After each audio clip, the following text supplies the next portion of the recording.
17 after 3, good to have you with us on the Saturday edition of Today on eNCA. Now, the Eastern Cape, one of the provinces that has been affected by disasters, including KZN and the Northwest. The Human Settlements Department has approved 16 million rand towards the rebuilding of destroyed housing structures at the Alfred Nzo District Municipality, which was very badly affected by the recent flood. So where are we on this? Eastern Cape Human Settlements MEC, Nonceba Kontsiwe, joining us this afternoon. Nonceba, hello to you. Good to have you on eNCA. It's a fair amount of money. 16 million will make a big difference. Are people getting it? Is the money going where it's supposed to at the moment? Which areas is this money going to service more specifically? Good afternoon to you and the viewers, Gareth.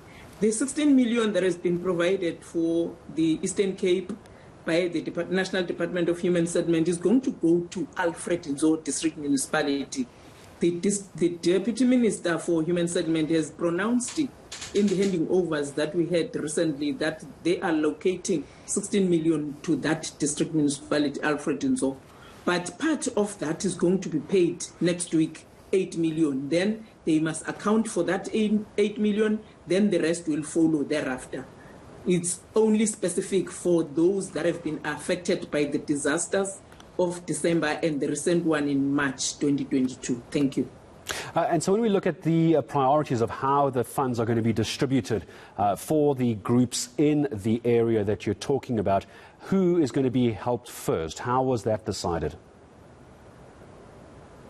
There was assessment done by the department jointly with the municipality, both the local municipalities of Alfred Nzo and the district and the Department of Human Settlement in the province. So based on the assessments that were done, then the allocation of the funds will be distributed accordingly.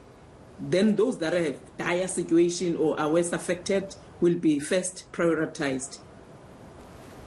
And when we talk about the actual handover, not just of money, not just of what's needed to buy food and groceries, but of houses, which were made this week, the handover, the beneficiaries of that, have there been any issues? Because you can't provide houses to everyone in one shot, that lost their houses. How has that process gone?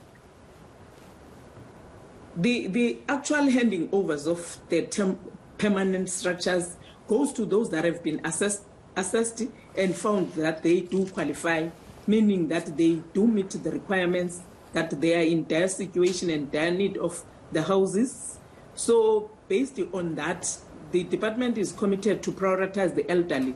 So the handing overs were specifically for the elderly, the people living with disability. There was a partially blind old woman there that the house was handed over to, and a lady that had a house that was falling. She was literally staying in the part of the damaged house. So those handing overs are specifically for those people that we think that they are deserving. And when we go back to how the Deputy Minister handled these funds as well, this is specifically Nonceba for human settlements. How are we going to ensure, how are we going to prove, how are we going to bring into this transparency that the funds you're getting is only for human settlements? Because there's a lot of problems, but we have to make sure this money you and I are talking about is going for what it's intended for, isn't it?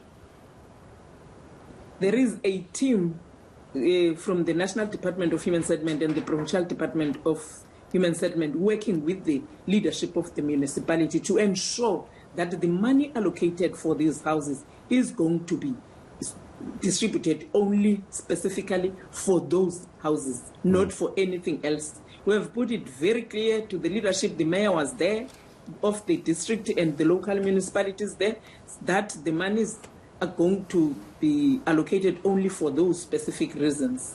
Hence, the part payment of that money will never be again put to municipality unless they account for the 8 million that is going to be transferred to them next week. Did you struggle to get the money? Was it difficult? No, it wasn't. It wasn't, because even the minister was in the province. They have witnessed the damage that has been there. The assessment reports that were conducted by both the Department of Cocta, which is the one that is responsible for the disasters, the municipalities, at least that made them to be at least quick to respond to those disasters. And I'll leave this as my last question to you, Nonceba. Is this enough money? How much more money would you need to get everything done that you want to as MEC of Human Settlements? 18 million is a lot of money, but is it going to cover everything? No, it's not going to cover everything. But we do appreciate that at least there is some additional funding to assist the department in the province to deal with the disasters. Because remember, when the budget is prepared, disasters are not considered, yet they just happen randomly. So in that case, there is no money set aside for the disasters. But when we experience disasters as the department, we cry to the Department of Human Settlements, and then we cost the amount the disaster, and then they intervene by assisting the department, and then provide additional allocation. Maybe I'll leave this as my last question. It just occurred to me before I say goodbye to you. Houses are being rebuilt. The issue, I imagine, Nonceba, is rebuilding houses where they fell down because of the flooding before, where they were damaged. Are these people and their homes being moved to safer areas, or are we simply rebuilding where they were before? My concern would be we can rebuild now, we have another flood. It could all happen again. That happens too. I have an experience of Port St. John's where people's houses were damaged, and the area in which those they were damaged is not good for them to stay there again. So what we have done, we've persuaded them to relocate and find the local community leadership to find a better space for them to stay. Otherwise, other than that, other communities, it's fine where they are now. They are built where they are. Otherwise, if the area is not conducive or good for a permanent structure to be built, we always persuade the families and the communities to move to this place where at least it's better than the one they are in at the present moment. Yeah, and I think that's probably the most important question that had to be answered, is the moving of these families. Can't put them back where they were because we're going to have floods again in the area. We all know it's going to happen. MEC, thank you very much for your time. Eastern Cape Human Settlements MEC Nonceba Kontsiwe joining us here on eNCA. So a lot of money going to be going to those who need their houses rebuilt as urgently as possible in the Eastern Cape.